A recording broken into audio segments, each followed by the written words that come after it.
This conference will now be recorded.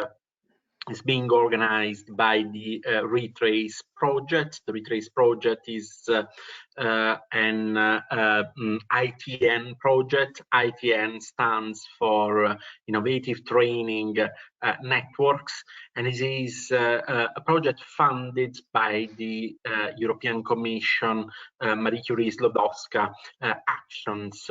It is essentially an international program funding 15 early stage researchers, supporting them throughout their PhD, giving them fantastic networking opportunities. The project Retrace stands for realizing the transition towards a circular economy. We are very active organizing a seminar series within the Retrace project. I am Andrea Genovese from the University of Sheffield, from the Management School at the University of Sheffield, and I am the project coordinator for Retrace. And today it is our extreme pleasure to have with us Dr. Janez Potočnik, a real policymaker in the field of the circular economy. Janez received his PhD in economics from the University of Ljubljana in 1993, and between 1988 and 1993 was a senior researcher at the Institute for Economic Research in Ljubljana. He has been awarded honorary degrees by the Imperial College in the UK and Ghent University in Belgium, and he has got a very interesting career spanning from academia to policymaker. Indeed, although not affiliated to any political party, he was Minister Councillor at the Slovenian Prime Minister's cabinet from 2001 to 2002. He was also Minister for European Affairs from 2002 to 2004 in Slovenia. He also coordinated the negotiating team for the accession of Slovenia to the European Union between 1998 and 2004. In 2004, he became European Commissioner, initially responsible for science and research, and in 2009 he was also nominated to serve for a second term in the European Commission, in the Barroso Commission this time, where he was responsible for environment. And in this capacity, he provided a fundamental contribution to the establishment of the circular economy agenda by the European Union.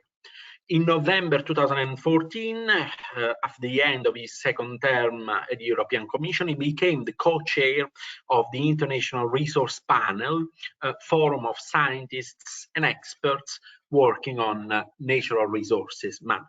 So, an excellent profile, probably one of the most prominent experts in the world in this field, who will try to provide us with his personal perspective about the possibility of a transition towards a circular economy, but also a review through his personal journey of the policy-making efforts that the European Union, the European Commission have made in this field. So I won't be taking any more time now. I just want to thank you once again for being with us today. And over to you, Dr. Potočnik. Thank you, Andrea. It's a great pleasure.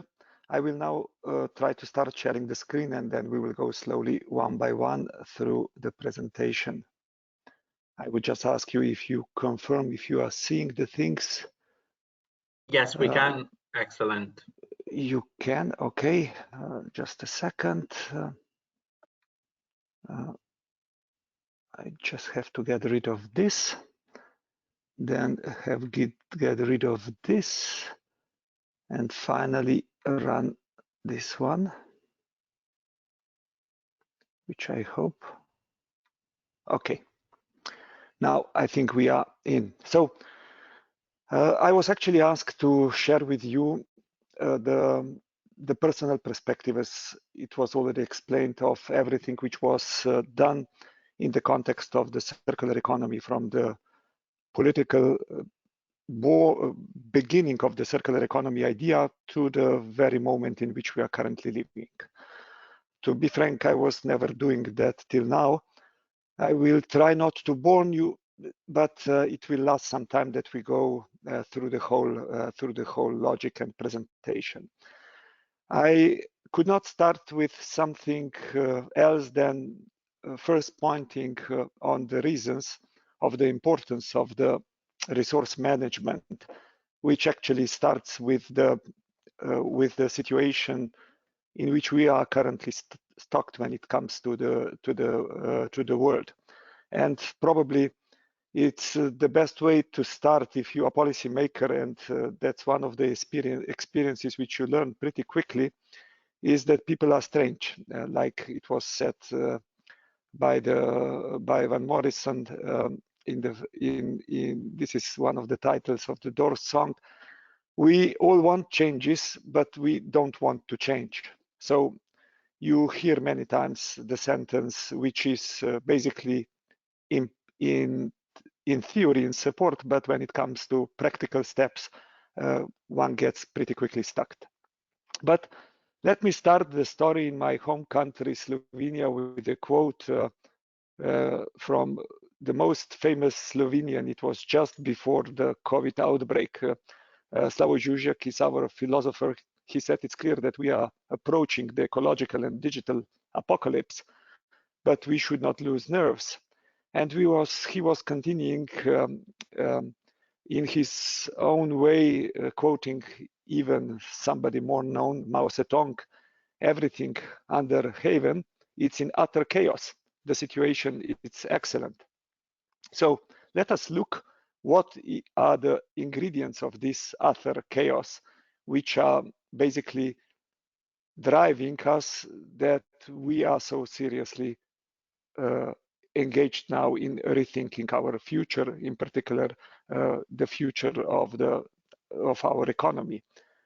So the population growth, we have all got to the figure that we will be 9.7 billion in the mid of the century, which is all fine. But if I try to translate that figure into more understandable and human numbers, that means that in 1 year you will have on the planet additional population of Germany, in 4 years additional population of United States of America, and in 9 days and 6 hours the population of my country, Slovenia.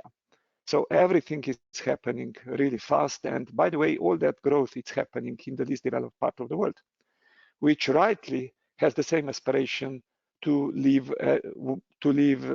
very well in the same kind of well-being as we are living in the western part of the world, and that of course will cause enormous additional pressure on the use of resources and also on the potential environmental impacts.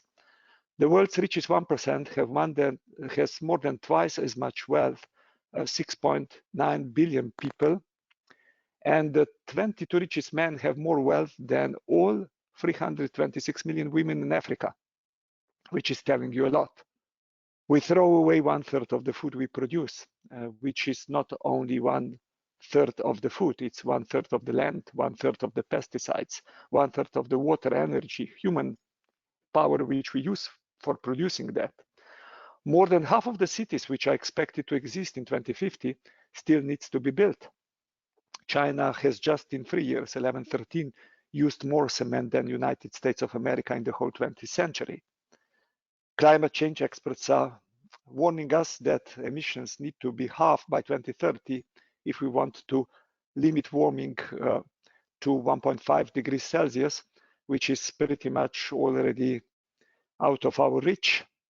And when it comes to the biodiversity, according to the Living Planet Index, there was 60% fall in just last 40 years.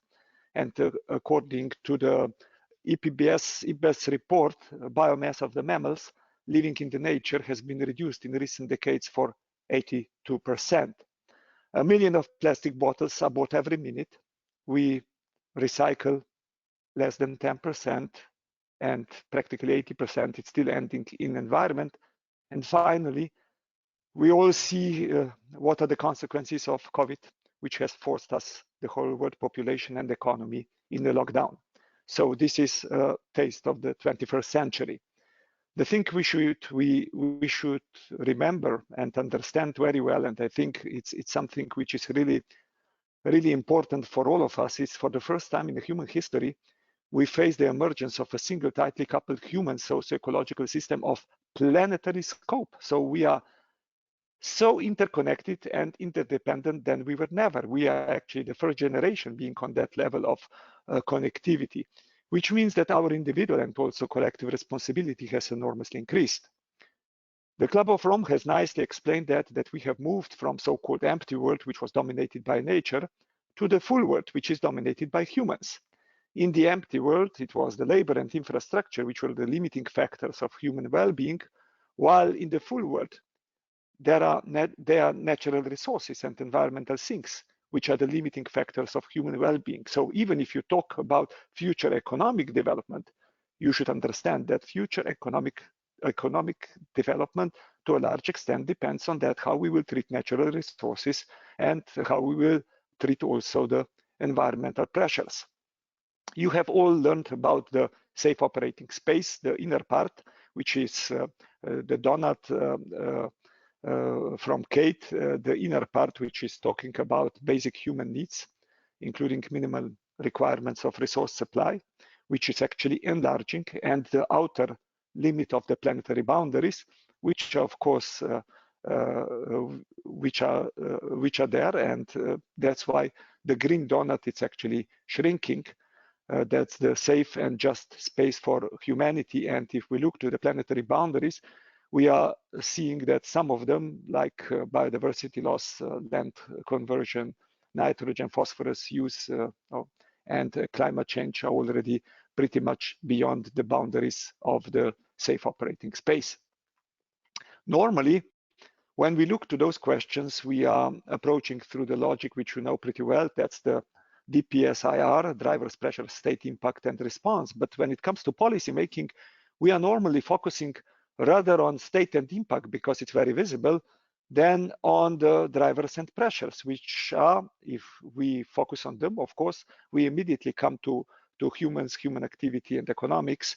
And of course, the bridge which is existing between the economy on one hand and the consequences which are caused by irrational use of natural resources, between the bridge to consequences which we see in climate change and biodiversity goes through the use of natural resources.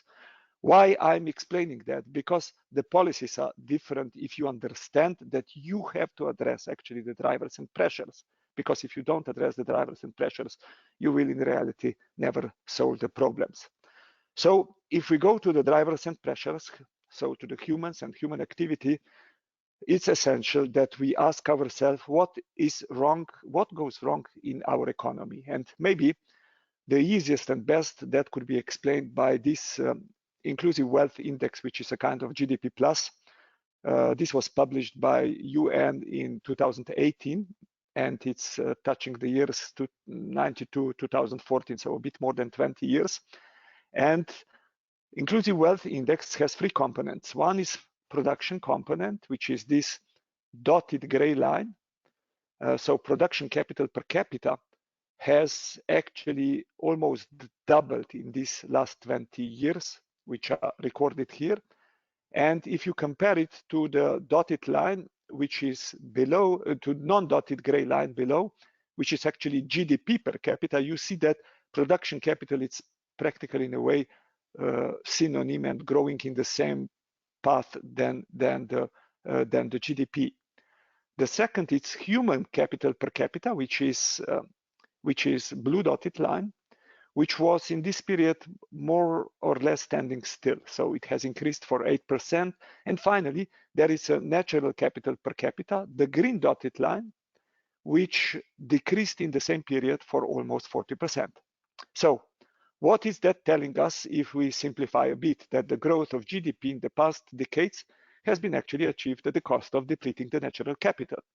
And if we go then to the market story, so you know that we producers and consumers apparently behave rational, but I would actually add that we are behaving rational for ourselves and in the short term, because the whole history of human behavior, it's proving that we are most irrational as we could be. And the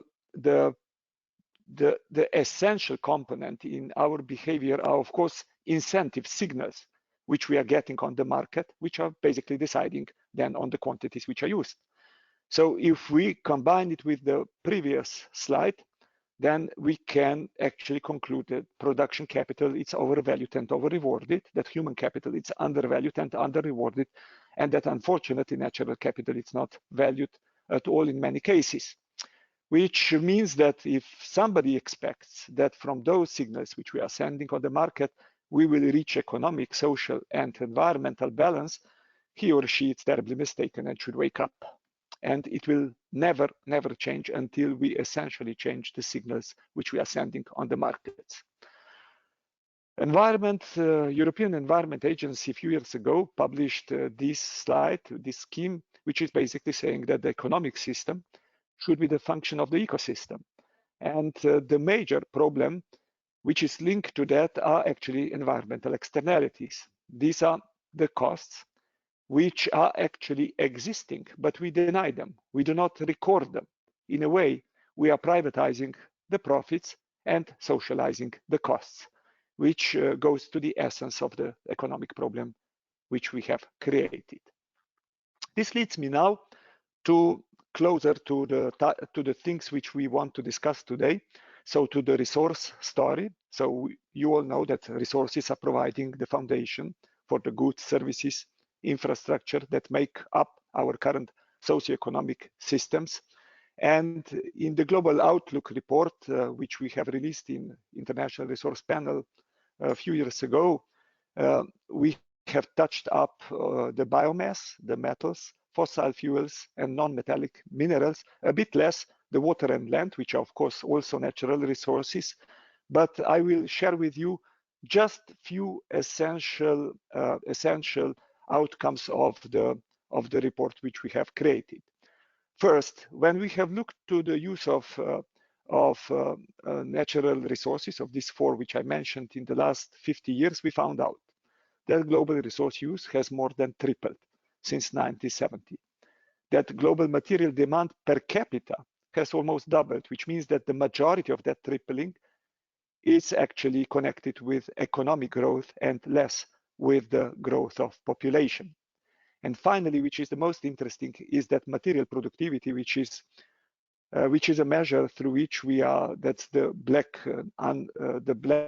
solid line which you see in the slide.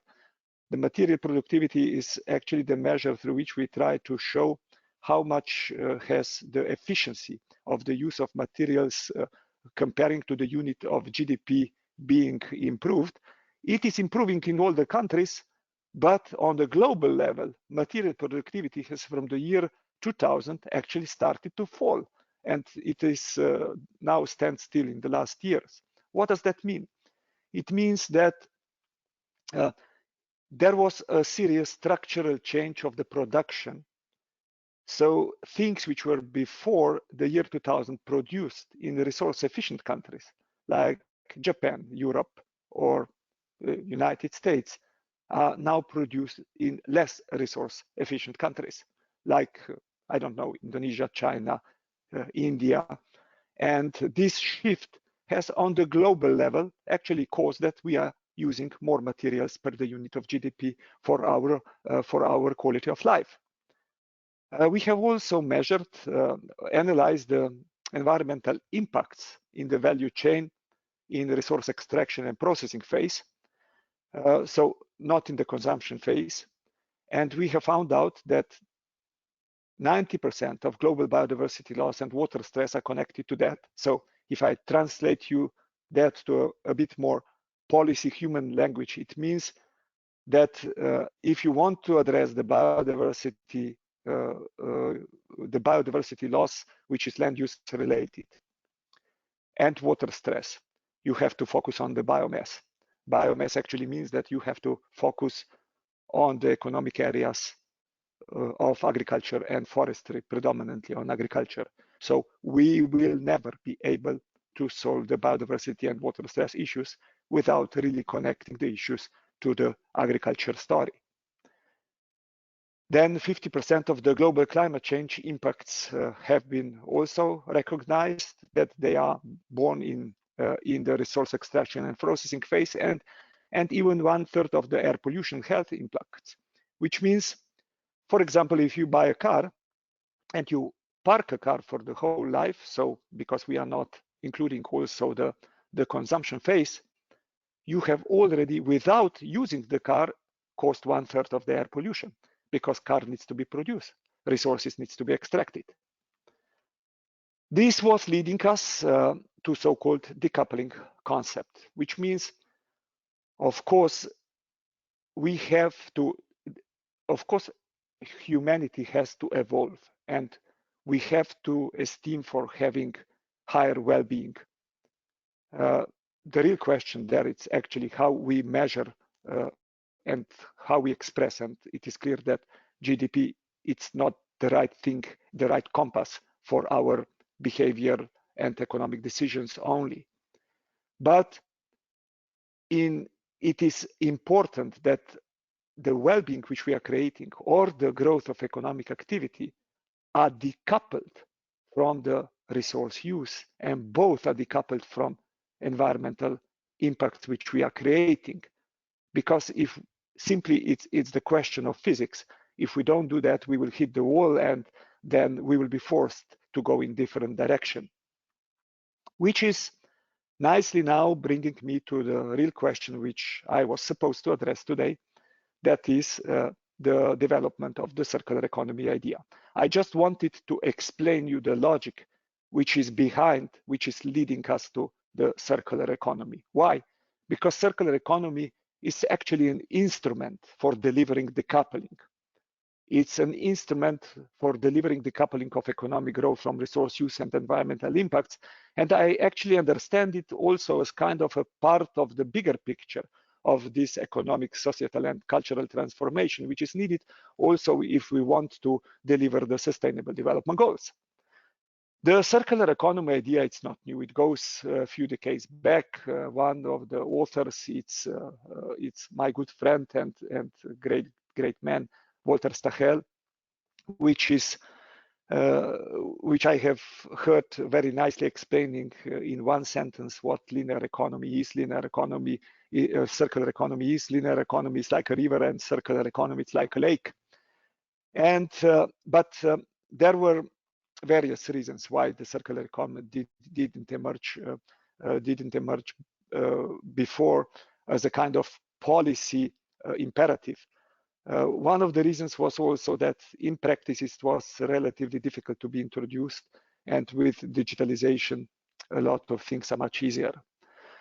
An important contribution, of course, was done also by Ellen MacArthur Foundation. I think this is the most quoted slide from anybody who has ever worked in connection with the circular economy, the butterfly from Ellen MacArthur Foundation, which is nicely explaining us two things, that on one hand we have to look to regenerative, on the other hand to non-regenerative world, and that some of the mistakes which normally are done by trying to explain the circular economy, connecting it very closely and quickly to the recycling, that recycling, it's actually the worst of the good. So you see it on the outside part of the butterfly.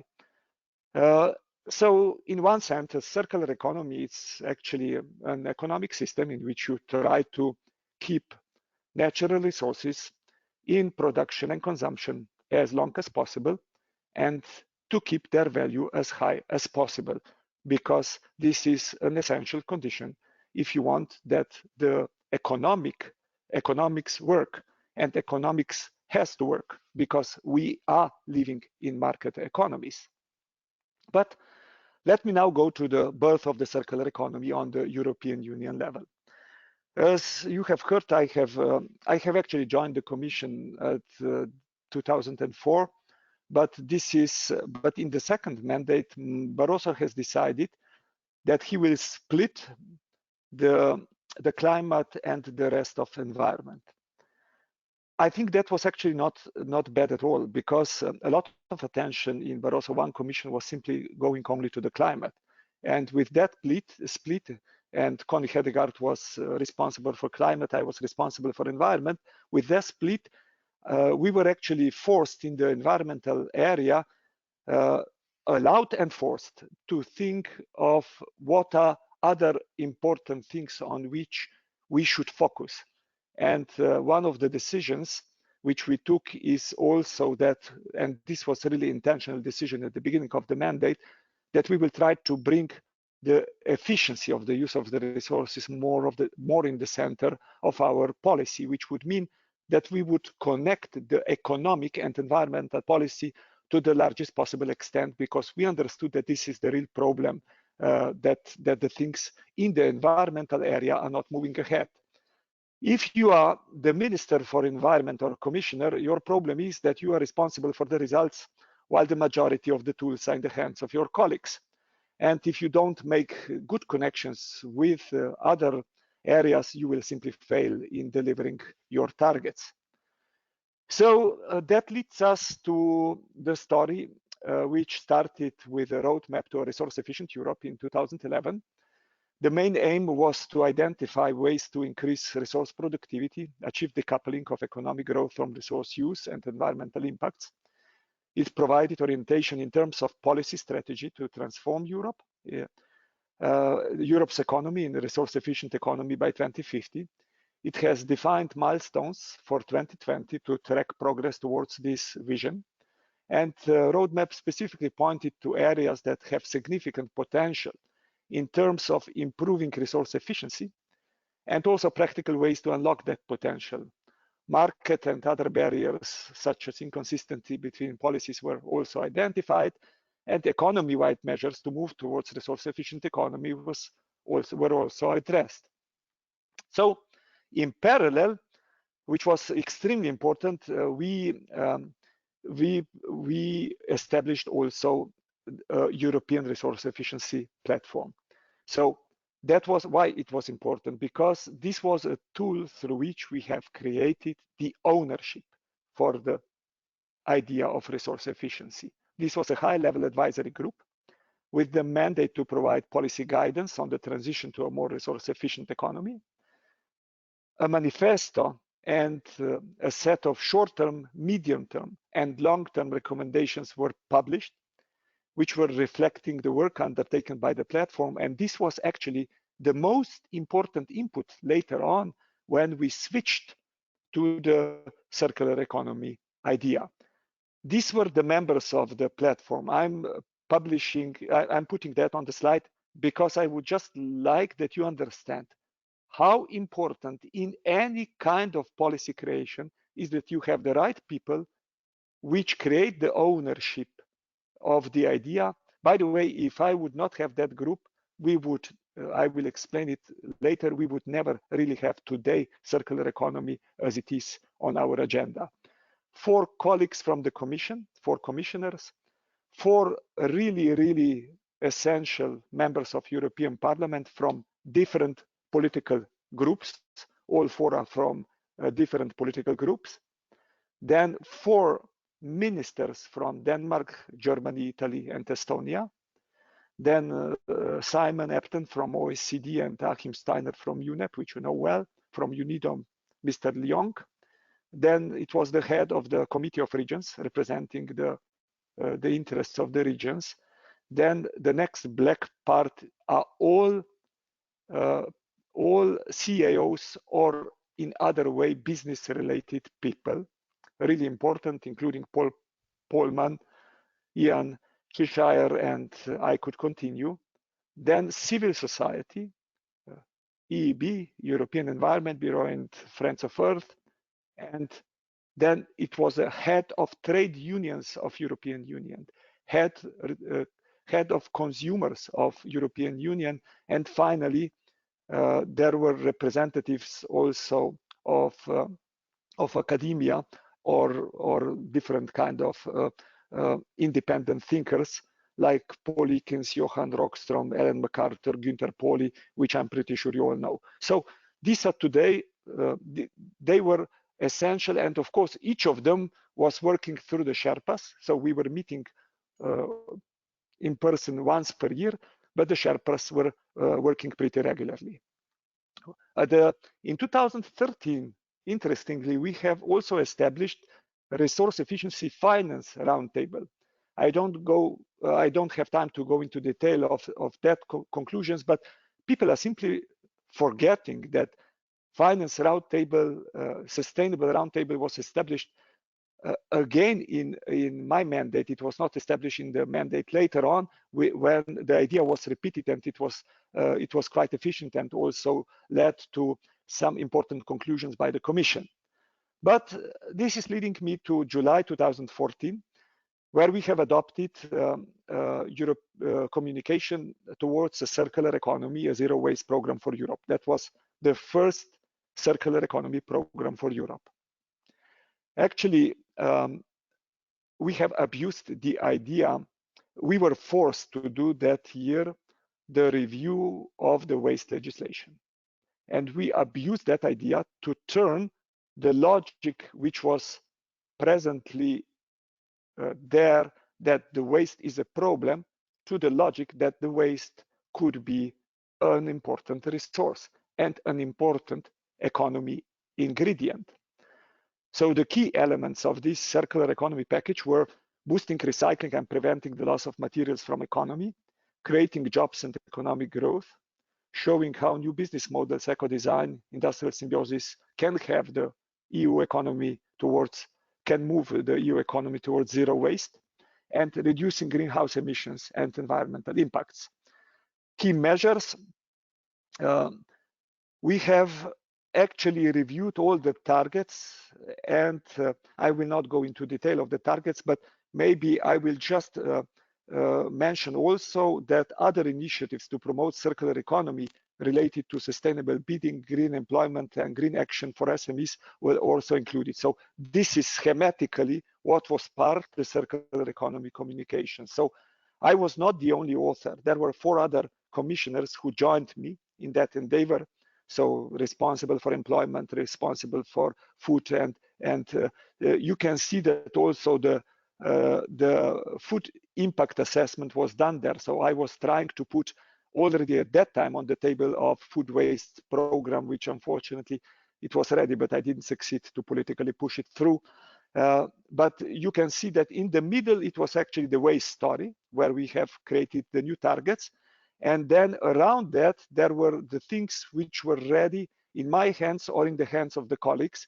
And at that time, we already proposed resource productivity targets. By the way, we proposed the headline target raw material consumption per GDP. I think it was lowering that for 30% till 2030, if I remember well. And then we proposed a dashboard of indicator for land, for water, GHGs, and materials. And that year in 2013, also the Eurostat reporting annual resource efficiency scoreboard actually started. So all well, if we do not take into account that actually this circular economy package was removed from the Commission program immediately when Juncker's Commission started the mandate, that was end of 2014. Why it was removed? I will not go into speculation, which are internal Commission speculations, why that happened. I basically believe that it was removed, but because at that time it was simply considered that whatever comes from the Environment Commissioner, it's actually something which is additional burden for the business community. And it was not really well thought through. it was removed from the Commission's agenda before actually the commissioners who took the mandate would be able to dig and understand what actually circular economy is. So, and why Commission was forced to put it back on the agenda and which argumentation was used, it was forced to be put on the agenda due to the way how we have prepared it, because of the ownership in the group, which I was sharing before with you on the slide. They reacted really fiercely in European Parliament, in the member states, even in the business community. They said, come on, this is one of the most solid and most logical proposals which are on the table. And this external pressure actually forced Commission to rethink the removal, and they actually remove it at the end with argumentation that the proposal which I put on the table was not ambitious enough, which I will not touch because I just like to be a friendly person. And finally, of course, at that moment, I was not the happiest person in the earth when it was removed, but it has actually proven to be extremely beneficial for the whole process of the circular economy development. Why?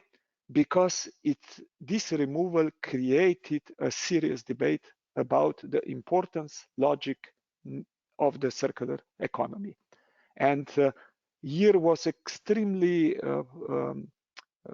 beneficial from the point of view that a lot of debates were organized, and after 1 year of a debate, the understanding of what circular economy is about was much better than it was when I proposed it. So you should always, this is a very interesting lesson from the policy perspective. If you are ahead of time, and of course you are sometimes frustrated, but you are definitely rewarded when the things are coming on the agenda later. And sometimes simply time is needed, and the time is simply not mature enough, ripe, and you need to be patient. And if there is any lesson from policy making, is repetition, repetition, repetition. When you have repeated 100 times and when you are fed up of yourself, repeat it again. Because only by creating understanding and critical mass for understanding, you can really move the new ideas ahead. In that year, which I was mentioning, that was the year 2015, an important thing happened. The growth within report was published by Ellen McCartan, McKinsey and Son, and it had an important impact on the Commission's thinking and decisions, because it is a very strong document making a connection between economic and environmental story, and also clearly, like here in this resolve menu, proposing the ways how one can connect those two stories best, and also giving some examples that the business sector is already going in that direction. So that leads us to the first circular economy, to the first circular economy package of the new Commission, of Juncker's Commission, which was adopted on the 2nd December 2015. There were 3 areas which were included: action plan communication, which was a great novelty and good because this is really operationalization, list of follow-up initiatives in annex, and 4 legislative proposals on waste. It was more backed now by Timmermans and Jyrki Katainen, and in a way it turned from environmental to primarily economic package, which actually allowed that more support for the circular economy package was created. So it was more seen at the end of 2015 as an economic package with good environmental consequences, while in my era it was more seen as only environmental package, and nobody was really considering economics at that time seriously. Key areas: production, consumption, waste management, secondary raw materials, and proposed actions in the action plan: eco-design, fertilizers, reuse of wastewater, green public procurement, funding, secondary raw materials, strategy on plastics, then interface between chemicals, products, and waste legislation. And the priority areas in that were biomass and bio-based products, plastics, food waste, critical raw materials, construction and demolition. And some of the proposals following suit were really great, in particular in plastics. I think we have moved quite a long way ahead. On the waste, long-term recycle targets were proposed. By the way, they were all 5 percentage points lower than targets which I proposed in 2014 circular economy package. Measures to promote waste prevention, clearer rules for preparation for reuse, simplification of byproducts and end of waste status, extension of separate collection of biowaste, and finally, common minimum requirements for extended producer responsibility scheme were also introduced. Now, this leads me to this commission, to the Circular Economy Action Plan, which was adopted in March 2020. I will basically not spend the time because these are the things which you know better. The things which I have explained till now are more based on my personal experience, but the essential elements were sustainable product policy, which I think was a major step forward. I will explain you why. Key product value chains, less waste, more value, and cross-cutting actions. So why the Circular Economy Action Plan and this Sustainable Products Policy Framework was so important. By the way, I was very much advocating that we should go in that direction, because it was actually moving the logic which was till now existing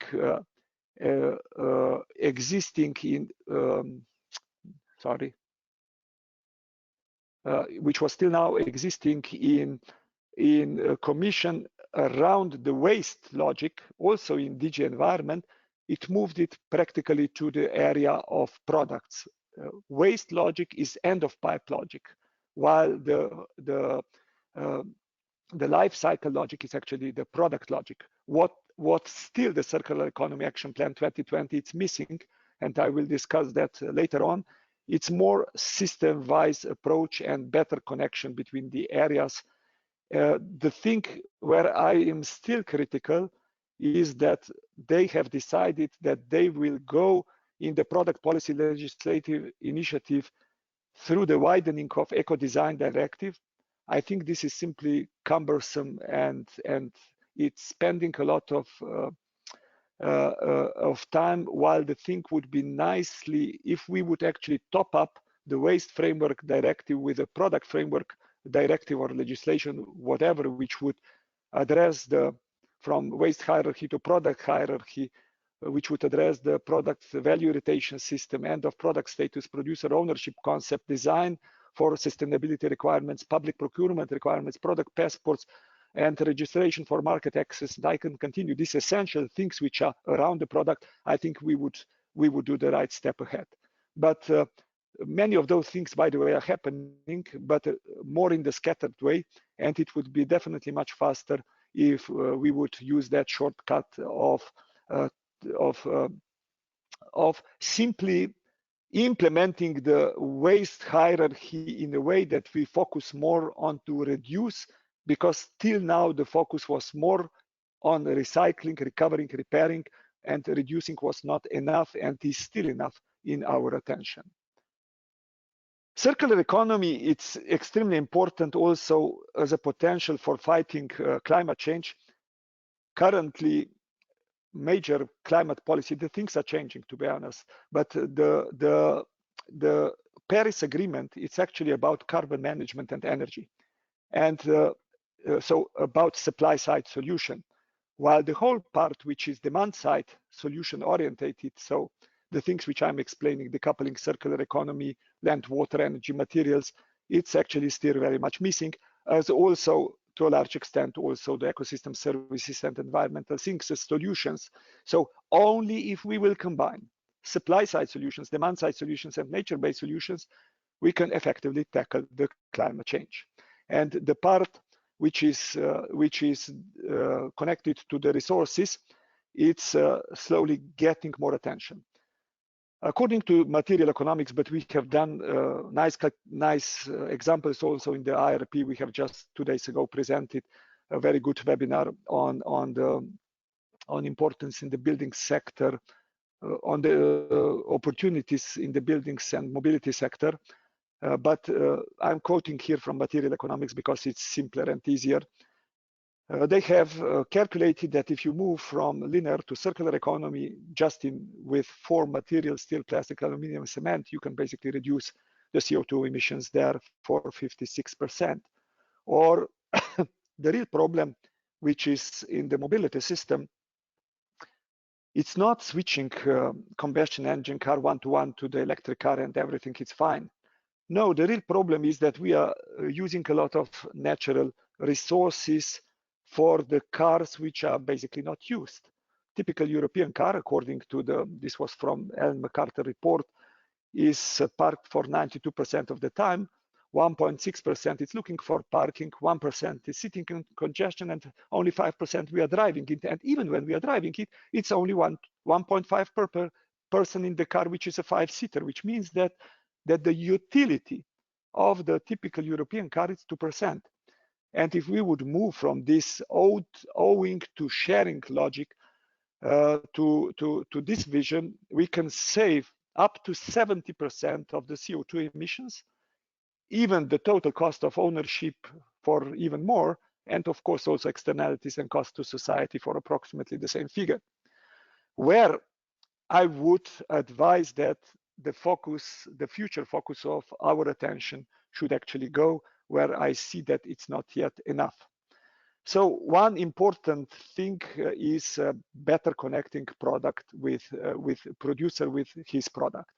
What is the current situation on the market? Is that, for example, producer is responsible for the product until it's produced, then it's consumer in the consumption till the end of use, and at the end of use, it's actually society, which is organizing then the treatment of waste in whatever way it is, because in many cases, it's still not economically attractive.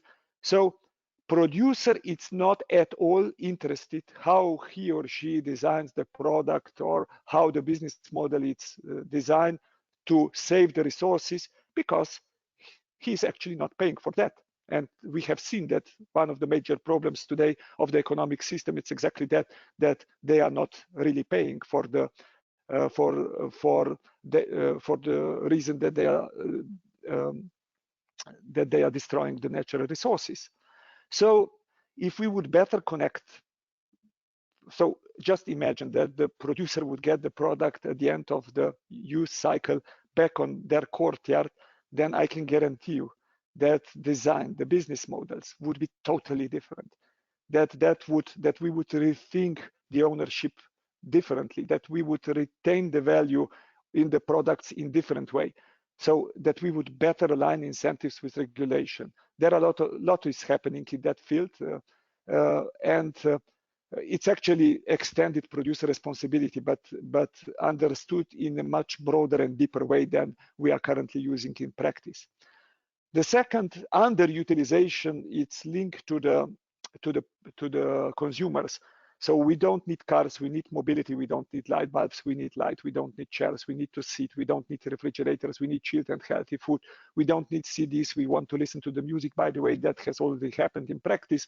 We don't need pesticides, we want healthy plants. So dematerialization, rethinking ownership, moving from efficiency to sufficiency, this will be essential, and we are not there yet.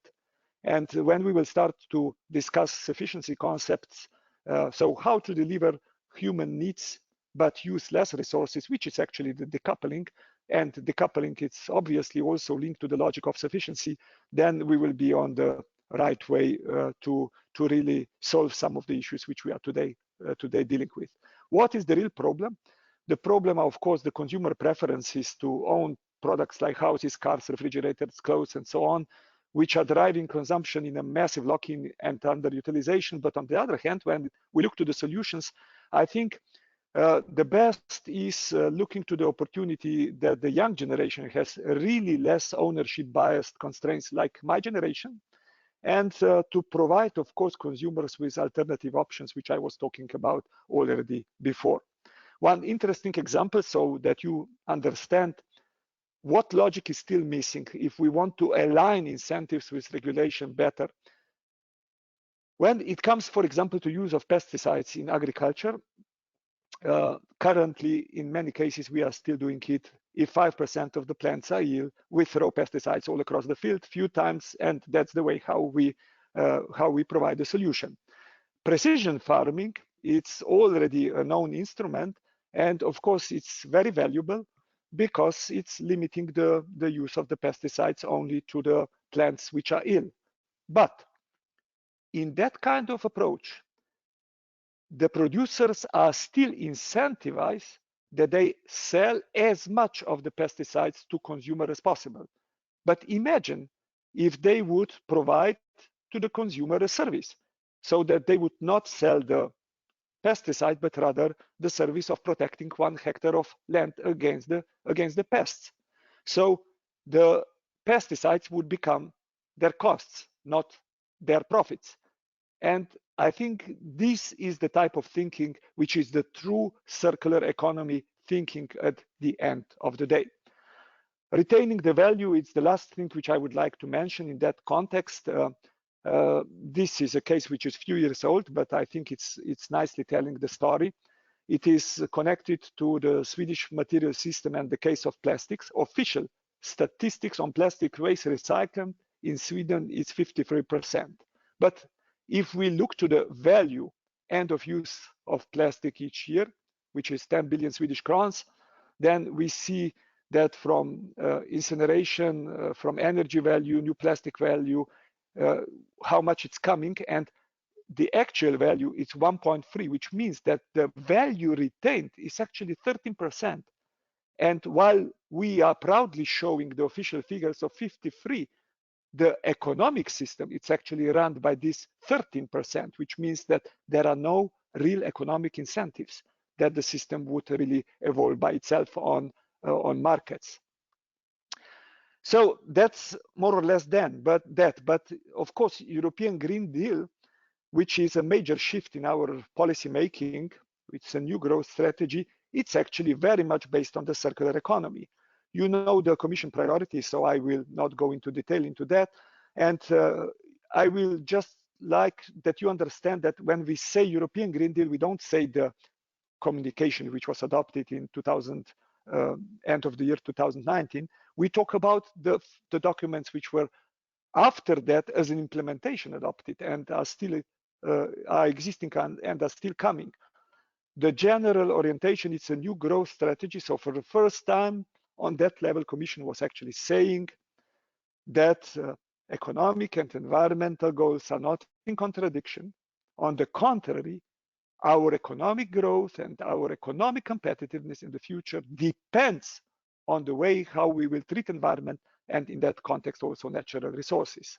So it aims to protect, conserve, enhance EU natural capital, protect the health of well-being of citizens from environment-related risks and impacts, and transition must be just and inclusive, which is of course the case, which needs to be fulfilled, or we will never have environmental transition in reality.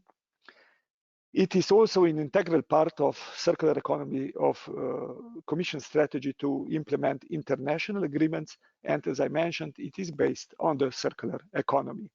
In the State of Union address, van der Leyen basically said recently, systemic modernization across our economy, society, it's what is needed. We are not yet there. Our current levels of consumption of raw materials, energy, water, food, land are not sustainable. We need to change how we treat nature, how we produce, consume, live and work, eat and heat, travel and transport. It is an investment plan for Europe. Actually really important and real words. Now I will just mention one thing which together with the Club of Rome and Systemic, I was pretty much instrumental in the steering also with the colleagues. We have published recently what we tried to do. We have adopted a report which is called the System Change Compass. And why? Because we believe that the ambition of the European Green Deal is clear, but we have problems with implementation, which is uncertain due to 3 reasons. One is that it does not sufficiently address drivers and pressures that cause environmental damage, because it does not offer enough systemic perspective to guide decision making. and because, of course, implementation is put at extra risk due to the COVID-19 recovery. So we have proposed this system change guidance with maps and envisioning the system of service of the people and planet, which derives system level orientations towards desired state and charts pathways towards prosperity and well-being within planetary boundaries. This needs specific presentation. So it is just a teaser if any of you would like to look at it so that you would know what to find it. The whole report is based on the natural resources optic, why I have already explained it till now. It is basically introducing 10 redefinitions which would be needed, and each of those redefinitions is very nicely explained in detail in the report, redefining prosperity, redefining natural resource use, progress, matrix, competitiveness, incentives, consumption, finance, governance, and leadership.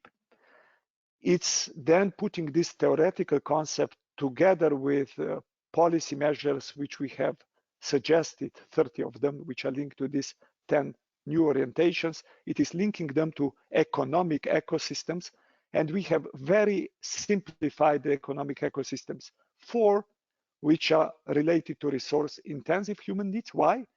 Because they are most directly linked to the competitiveness on one hand, but on the other hand, importantly, to the climate change, to the causing the climate change, causing the biodiversity loss, causing the pollution and health implications. These are the areas of nutrition, housing, mobility, and the rest of consumer goods, like computers, like clothes you are wearing, and so on. And the most important enablers which are supporting those are actually nature-based solutions, energy, materials, which of course should be used in circular way, and finally innovation, which today it's mostly present through the digitalization. So we have then developed a kind of board of the major development investment opportunities in healthy food, in built environment, intermodal mobility, consumer goods, nature-based solutions, energy, circular materials, information and processing, which are logically aligned with the system change transformation, connectiveness, and also with the logic of these economic ecosystems. So if I just give you an example of the healthy food, so in the healthy food ecosystem level policy orientations, which we are recommending, maximize nutrient productivity and improve health benefits, minimize food biomass waste and supply chains and the consumer household stage, and maximize nutrient recycling, create enabling sustainable conditions, and minimize and compensate remaining negative impacts. And the real champions which we have proposed there, organic food and beverages, regenerative agriculture, sustainable aquaculture and fishing, reduce valorized food waste, urban agriculture, product reformulation for nutrient foods, alternative proteins. This is actually for us the backbone of the future competitive industrial and economic policy of Europe. And we believe that it has a lot of merits. So if I summarize that, 10 compass redefinitions, 8 economic ecosystems, 50 plus development opportunities, for each of compass redefinitions, 3 system level policy orientations, 13 total, 3 to 5 specific economic policy orientations, and finally, the detailed explanation of development opportunities. So that is a kind of comprehensive system which we have presented, very simple, very logical, and very much directing where we should go. Finally, on the European Green Deal and the post-COVID recovery, we should understand that they are the two sides of the same coin. Why I'm explaining all that? Because all that is extremely important also from the point of view of the next steps where the circular economy will go. The economic policy which was designed in European Green Deal and related documents is already the most convincing competitiveness policy. Why? Because according to the EC documents, European Union was in 2018 between 75 and 100% reliant on imports of most metals, and more than half of EU energy needs are actually met by net imports. And Since prices of raw materials are extremely volatile and resources constitute the largest share of industry import costs, Europe is terribly vulnerable when it comes to natural resources. Second, because European Green Deal already provides convincing answers to some COVID-related concerns in relation to reconsidering globalization effects, building clean circular economy actually promises to reduce our dependence on imported materials, lower our environmental, climate and health impacts, and create more local jobs. It can also improve self-sufficiency and resilience exposed by COVID-19 in relation to the global supply chain, which was underlined by policymakers in Europe. Third, both are actually pointing into the need of intergenerational solidarity and agreement. Why? Because actually through the depletion of natural capital, we are terribly indebting future generations. And also the COVID-19 is pointing into direction of financial debt, which will be to an important extent paid by the future generations. So at minimum, what we should do is provide them a safer, more sustainable and resilient world than it's the current one. COVID-19 it's also providing necessary missing urgency. It's actually revealing that we have never seen climate change as urgent.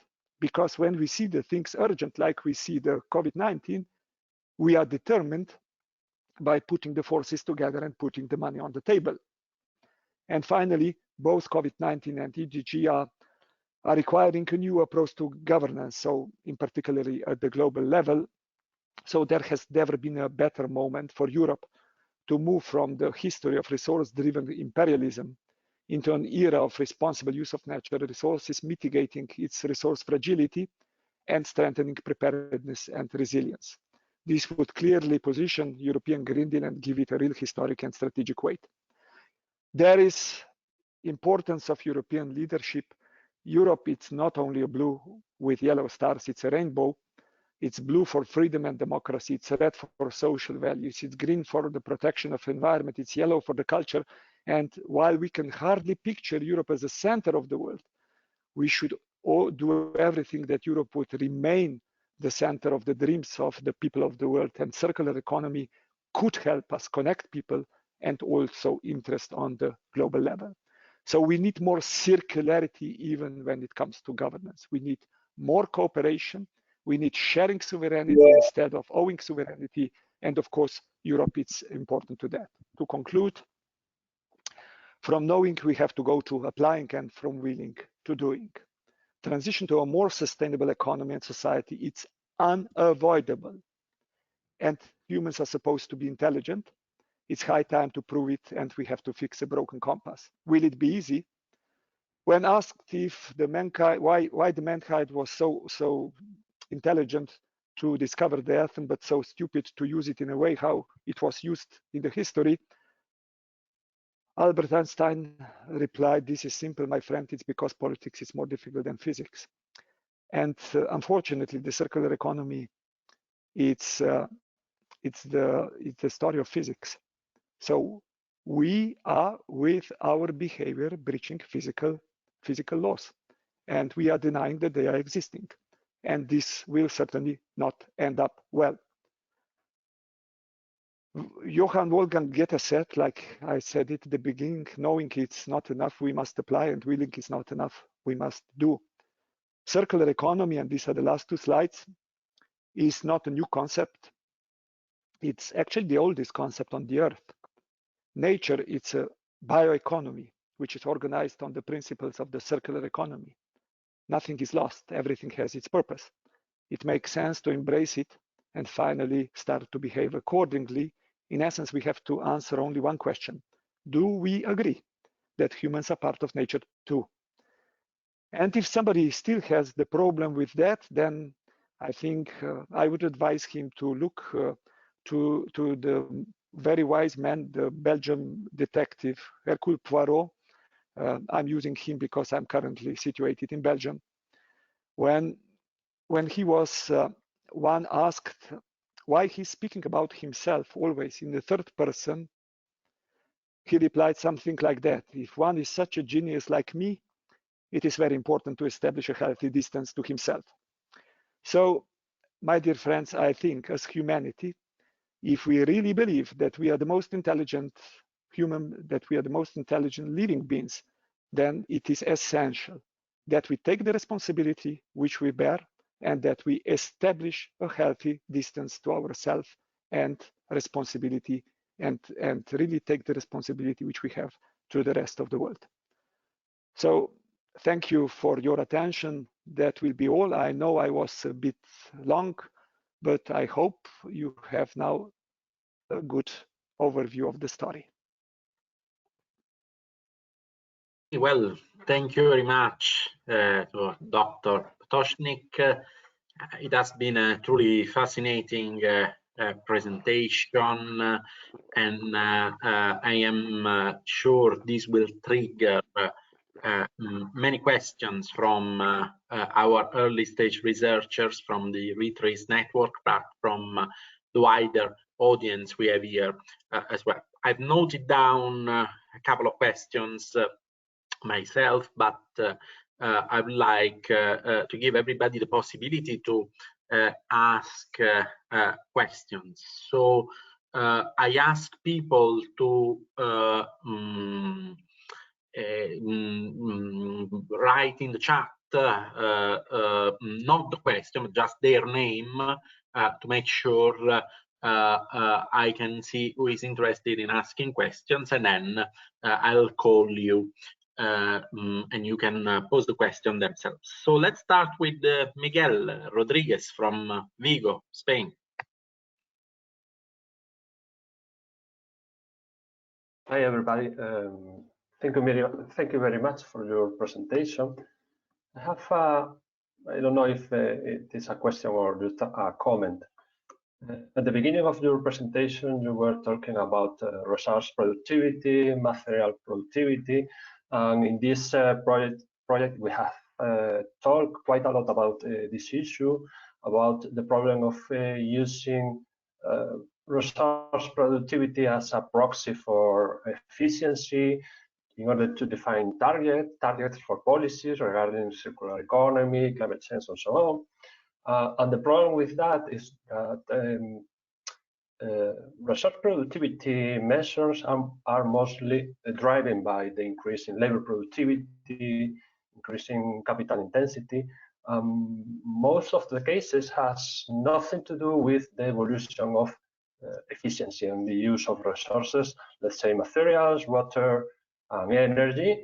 Actually, some of us, we have published some papers explaining this problem and the need to abandon this kind of measures for efficiency. In some of your slides, you were talking about the evolution of material productivity and the fact that that could be related to the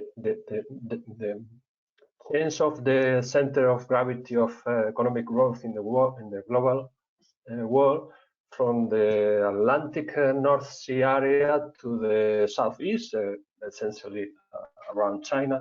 I guess was your idea.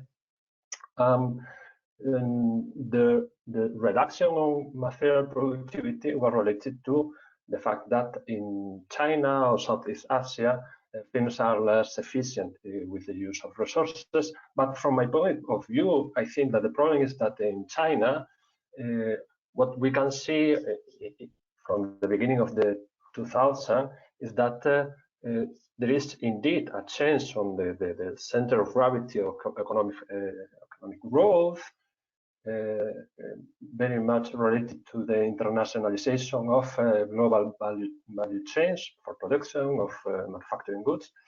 And the problem with that is that most of the products produced in these areas are for a lower value than the products that are produced in USA, Europe, and so on. And that could explain the reduction on material productivity. So from my point of view, it's not so much a problem with the efficiency of the things, but with the value of the products or the things that are produced by countries in different areas. That is my comment. I don't know if you want to explain or say something about that. So thank you very much. Thank you, Miguel. Thanks, Miguel. Very quick comment. Yes. By the way, if we would have very good proxies which would not have a lot of side effects and problems, we would very likely already have the political targets, which we don't have. And also in the international resource panel, we are quite struggling still, and now very intensively working on that, in particularly on through the footprints logic. So new kind of logic development, broadening, including the consumption side. And this would be important that it's done. It's important what kind, when you come with the targets politically, of course, sometimes you are forced to go to the proxy, but as good and as well thought through targets you introduced, better it is. So if you do the mistake, this could be a lock-in, which is not really helping. So many of the things which you said are absolutely correct, and we are aware of that. I was just trying to explain you the story, the logic, how the things evolved. And yeah, some years ago, we were more bound to the target story that maybe we are today. I still believe that politically introducing of the targets would be extremely important and wise, but at the same time, it's extremely important also that those targets are as waterproof as possible and that they really contribute to the right changes which we need. Okay, thank you. And Josep. Yeah, thank you very much, Dr. Potočnik, for your talk. In 2014, the idea of the circular economy was firstly challenged by some industrial partners, and I've read documentation on Business Europe making statements against that because they probably saw potential losses in their benefits due to these regulations. What will be the challenges for the circular economy on 2021 in the future, and who will be these future powerful detractors, according to you?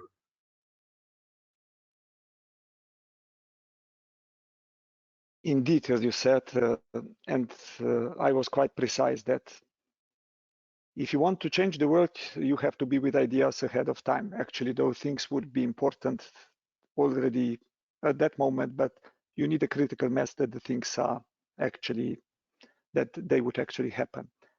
The time from 2014 till today has evolved a lot. So the awareness that the change is unavoidable, it's very much present also in the business sector. The major problem which I see in the business sector is actually that while they are aware where they would need to be in 10, 20 years or so, they are also aware where they currently are. And of course, they are struggling and they would like to go through that transitional process in a way that they are profitable and that they still exist. And not all will manage that. But if somebody is today thinking strategically, it's actually the advanced business sector more than the politicians, I think, because they simply understand they have the capacity to think in that way and they understand the situation.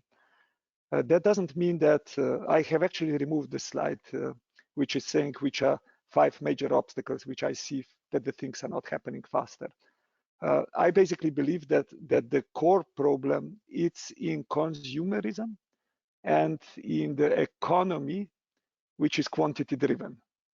And until we are sending on the markets signals which are basically saying to business actors, you will be rewarded with higher profits if you will destroy natural capital. And until we are sending to consumers the signals like you will have to pay more, like for the food example, if you will buy the things which are healthier and more environmentally friendly produced. Of course, this is in total, the course in which we are sending producer and consumer, it's in total contradiction with the public interest. Because then we try to protect the public interest with new regulation, with the new rules, and using the public funding, which goes against that kind of signals on the market.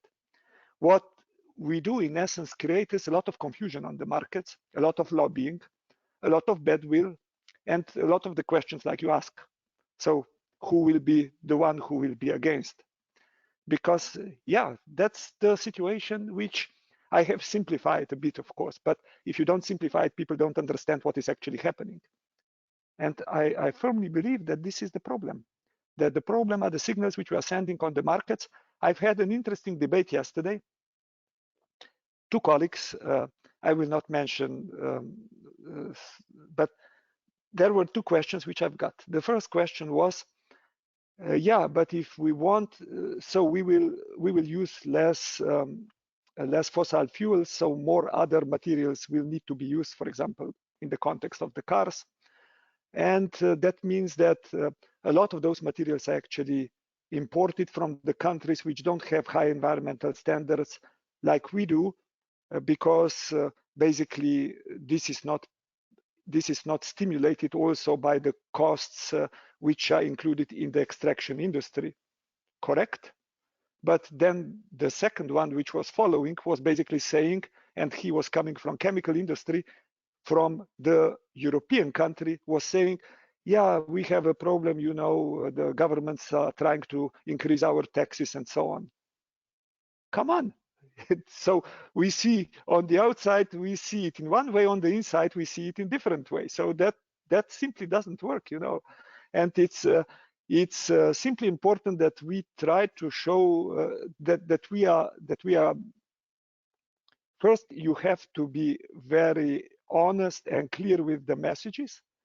At the same time, you should be polite and never personalize the things, but talk about things, objects, problems, and then trying to make people understand that some things will need to change. But I think that the core problem which policymakers try to avoid is really going into the essence of system change, things which are needed, that the economic system would be driven in different direction. And you should start from how we are measuring well-being. So GDP should be changed immediately, if you ask me.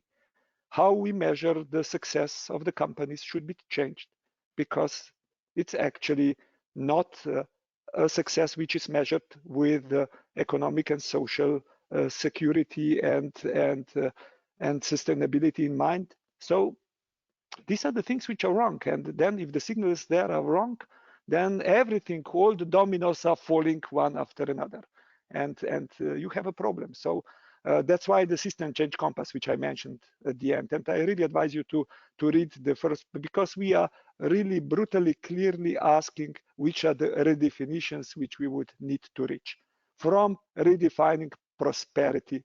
So if we, for example, measure prosperity in Europe only through the GDP growth rates, but on the other hand, according to Commission documents, the income differences inside European Union member states from the 2008 crisis on have actually increased.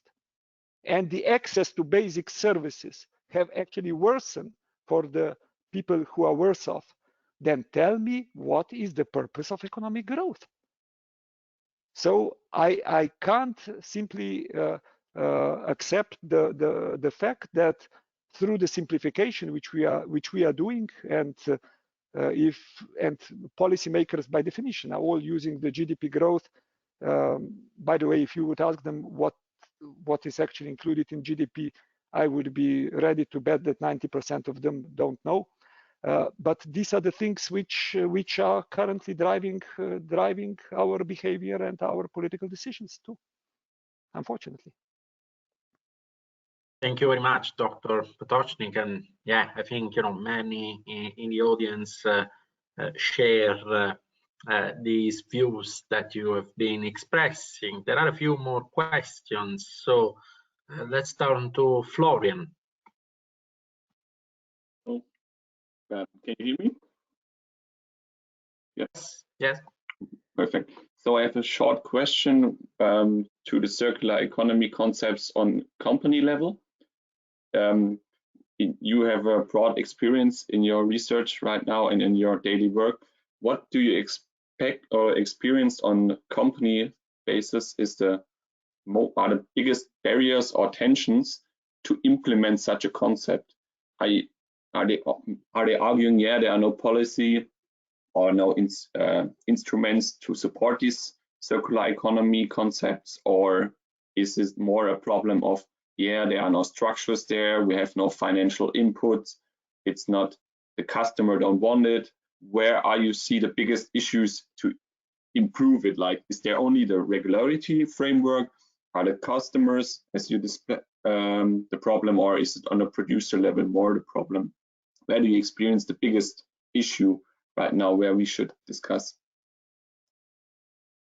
Yeah, if you ask me just from the producer's point of view, I think you always have to think simple. And if the system, the ideal situation would be if the system would work without the need for regulation, and if the markets would drive the system in the right direction, which means that probably there the major problem is value retention. So how do they see actually the retention of the value of the resources which are used, how they are kept, so that they have economic incentives, that they keep them, that they are reused, and we are back to the basics and to the incentives on the market. If you don't have that, then everything else, of course, it's needed. Then you need a regulation. Then you need, for example, I'm bluntly saying many times that we would never need eco-design directive if we would have a good value retention system, or if you would better connect product to producer. Why? Because producer would be anyway interested to have designed the product in that way. Now it's not interested in that way, and you need an eco-design directive. And yeah, that's unfortunate how the things are working, and everybody is then saying, yeah, super that we have eco-design directive. Eco-design directive, it's actually showing that the market is not working properly. Okay, and Kevin next.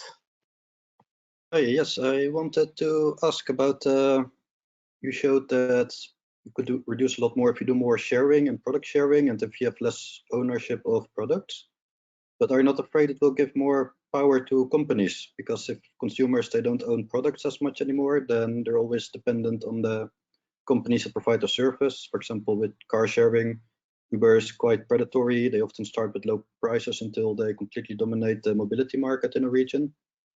And are you not afraid that such circular economy practices would strengthen companies that do more vertical integration?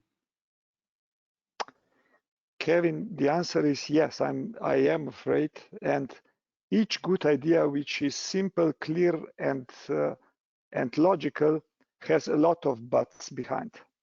But you shouldn't kill the idea, but kill the buts. Thank Okay, you. thank you.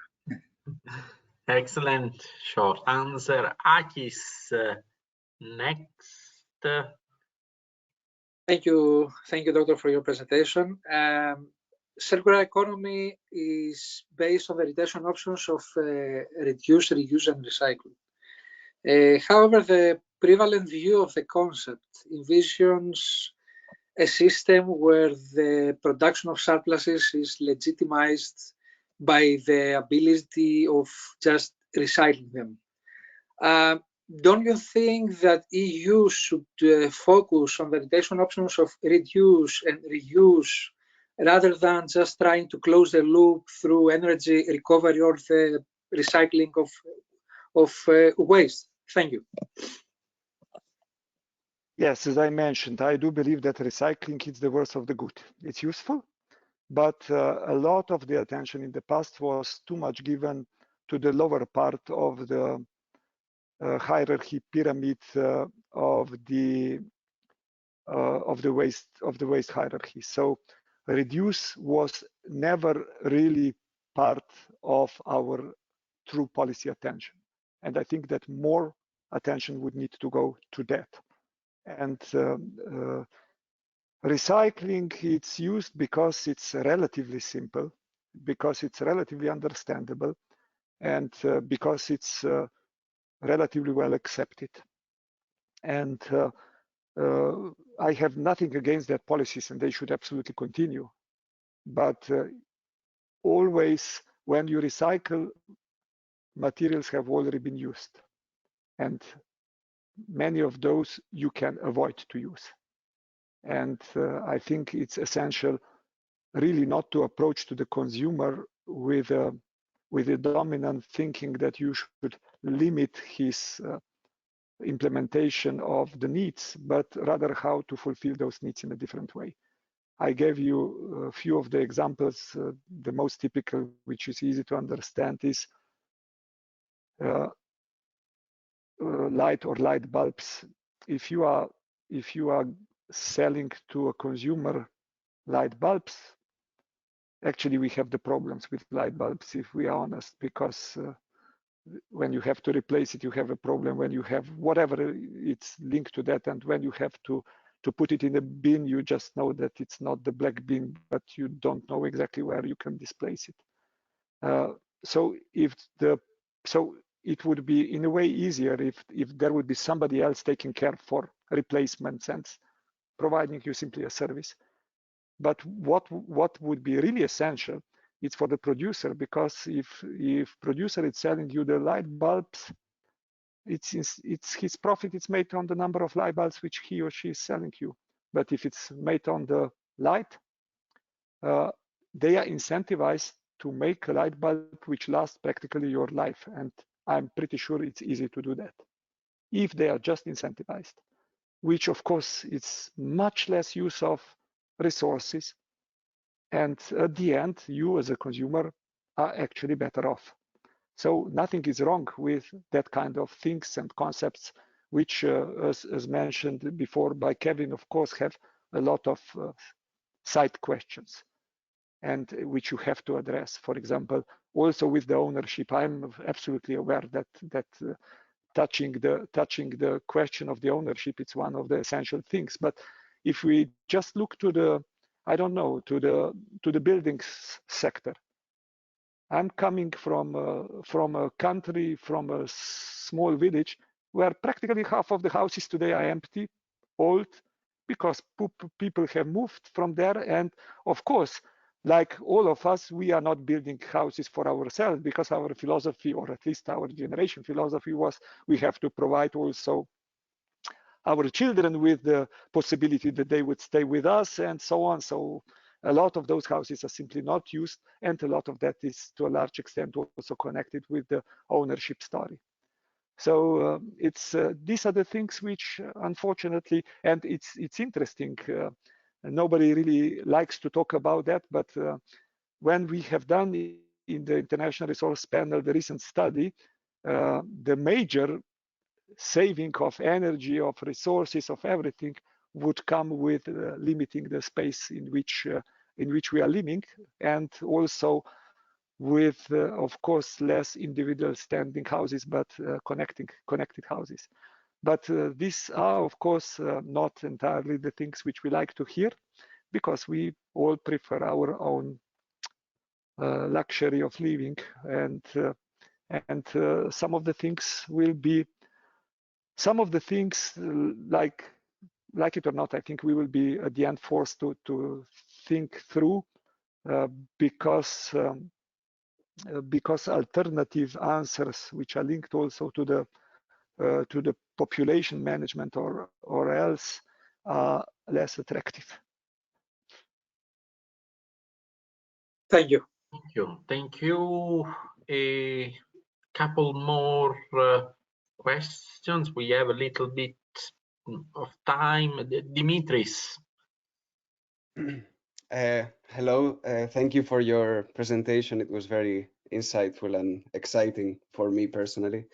I'm interested in hearing your thoughts on the potential to regulate marketing of products as a way to generate value within quotation marks, as a strategy or a policy strategy to kind of attenuate the promotion of consumerist cultures. Thank you. Yes, I think you touched one of the essential issues, because it's actually minor issue of a bigger issue, because the bigger issue is actually that the whole world of how we are running our democracies, it's not actually stopping or having any peer reviewing which would stop that people are manipulated, abused, and that it's actually lied to us. So if you can have a commercial which is basically saying this will make you younger, and we all know that this will not make you younger, this could not be there. And what I'm sensing also recently, it's on Slovenian TV when I'm watching they are using a lot of times small children which are announcing small prices are better than big prices or something like that. This is abuse, and these things should be absolutely forbidden. So having this decency of not manipulating people and not giving them the wrong data is essential. In particularly, if this is connected with making higher profit, I think it's simply something which it's pretty much essential to be addressed. But when I mentioned this system change compass, there are things which we haven't touched in that, and but there are some essential preconditions which need to be met. One is that, of course, you don't talk about Europe, but you have to go globally, because there are no isolated islands in this world. But the second, very important, it's exactly that one which you touched. So we have to regulate manipulation of people, because people today in political space and into consumption space are manipulated, and they are filled with not peer-reviewed lies, which nobody is actually stopping and sanctioning. Joseph, time for a quick question if you want. Yeah, thank you very much. And sorry to make a second one, but about the issue that you said on measuring well-being and GDP. I've seen that the European Commission has this initiative called Beyond GDP, and they have been collecting alternative indicators. And also they developed an own indicator called the European Social Progress Index. And since you have a closer contact and a more experienced view on what happens inside of the kitchen of the Commission, what is the actual potential of these indicators and these debates within the Commission, and what is the state of the arts, and what can we expect from these? I'm not so closely connected that I could answer you that entirely without being in conflict with what I was answering in the previous answer. So I think this Beyond GDP goes far back. I think it's 2009 or something like that already. The first initiative came. If you remember, the Stiglitz Commission and the French initiative and so on. And these were serious attempts. But unfortunately, I believe that it's not Commission in the first place. It should be somebody like IMF, OECD, those big guys who are monetary based and are using those things. If they would start the real campaign for a transition of that for real content and this simplicity of GDP, which is so frequently then used by policy leaders, it's an enormous advantage, because we are all somehow get used to that these economic growth rates are the only and most important thing which is existing for our quality of lives. And again, it's something which is a bit where our mind is a bit distracted from reality. So I know that they are open-minded in the Commission, because that's as much contact as I have with them. But if there is any specific initiative currently emerging, I would not dare to guess. Okay, I think Panos had a final question. Okay, first of all, mostly I want the ESRs to ask questions. Andrea, thank you for this. I want to congratulate you for the excellent presentation.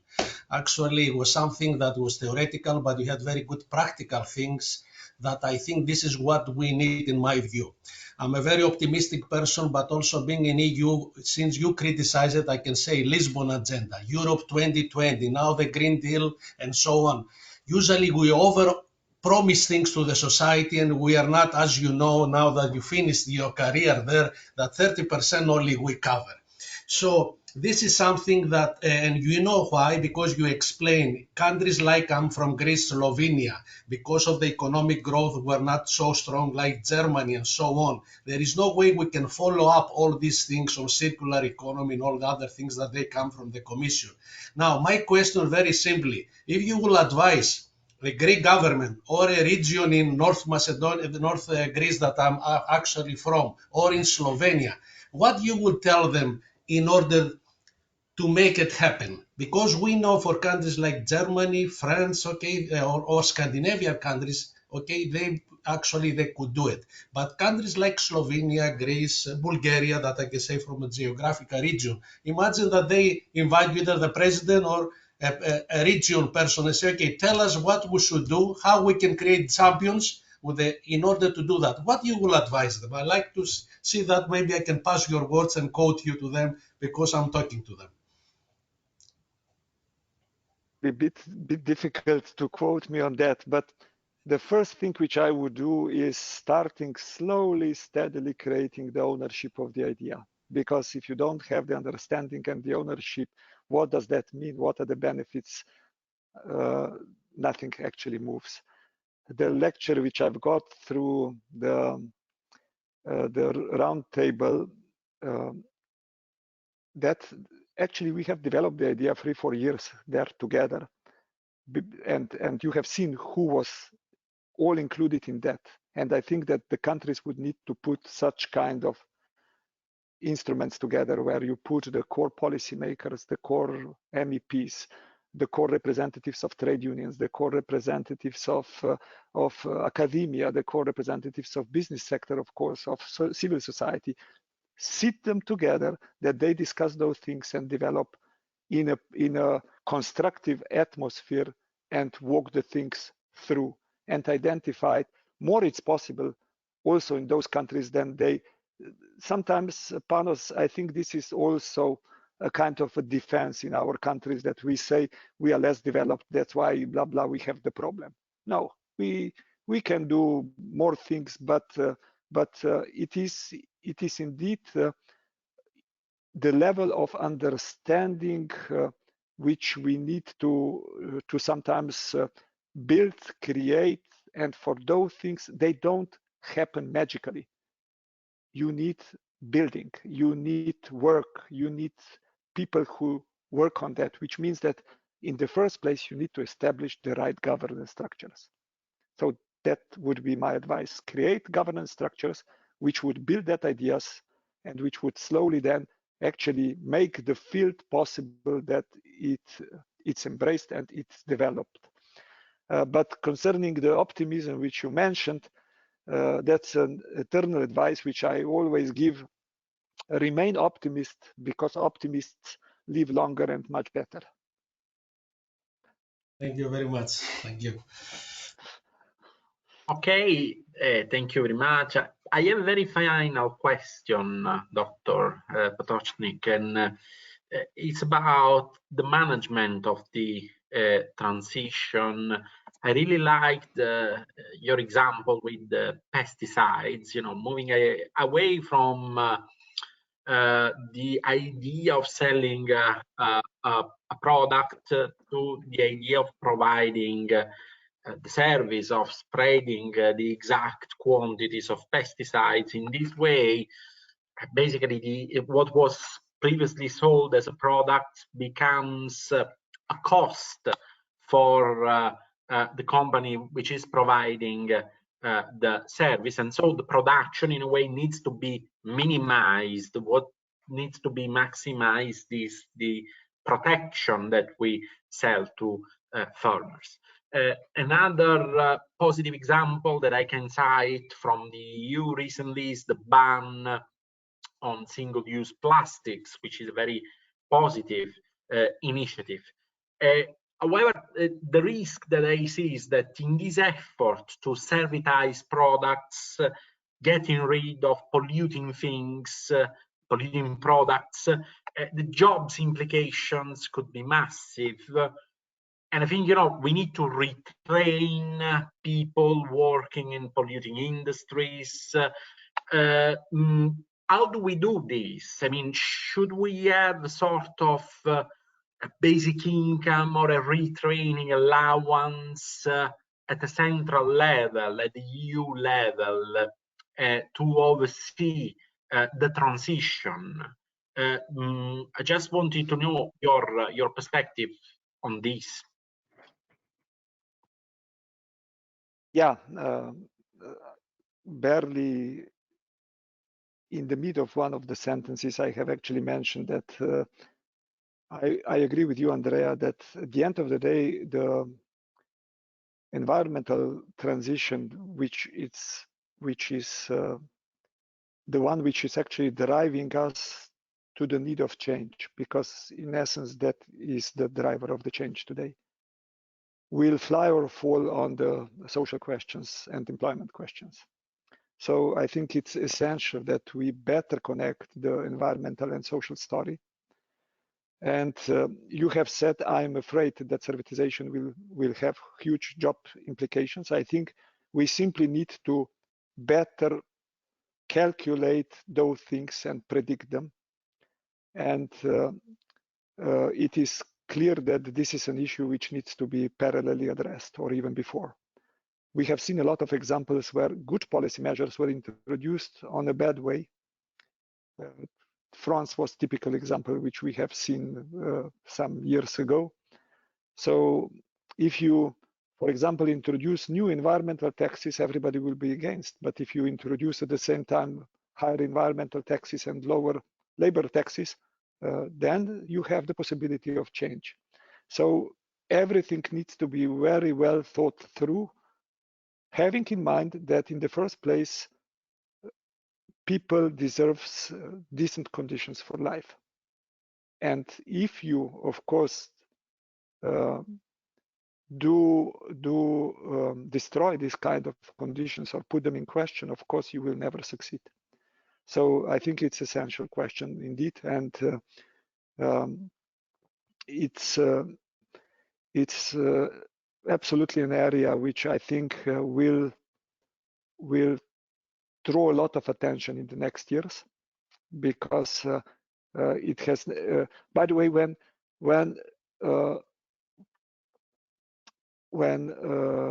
I was the first thing in redefining prosperity, the first policy measure, which we are as policy orientation recommending in that compass story, is that we should refocus, or better to say, add the focus which is currently only given to economic growth, also to economic distribution. Because if the distribution, if we don't deal with that questions and only deal with the first, of course, we will not create conditions that the whole transition will actually fly. And I think it is essential that today we have, at least in Europe, in the pretty saturated societies, the real problem are not economic growth rates. The real problem is that how the value which we are creating is distributed among people, that some still don't have the possibility to have a decent life. And if you don't create that in the societies like ours, which are quite well developed and certainly have enough value created that this could be done, then of course we have a major problem. So we need attention, yes, to economic development, but part of well-being concept, it's absolutely having a job and being in a position that you provide the means for yourself and your family to decently live. Thank you very much, Dr. Potočnik. And I think we could go on for hours discussing because of the amount of stimuli you have provided to us this morning. But I am very much aware of your busy agenda. So I would really like to thank you for this extremely fruitful couple of hours we have spent together, for your presentation, for the insightful Q&A session. I think it has been of great use for our early stage researchers, also for understanding in a better way how the policy making formation works at the European level. I think we have had excellent discussions about how to design policies and what are the real priorities that we should address. So once again, thank you very much from the whole Retrace Consortium. And I hope we will be in touch. So we will keep you updated about our future initiatives. And I hope that our paths will cross again in the future. Thank you very much, and have a nice day.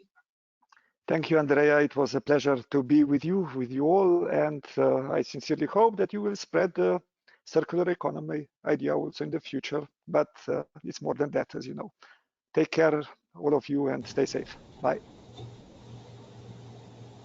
Thank you.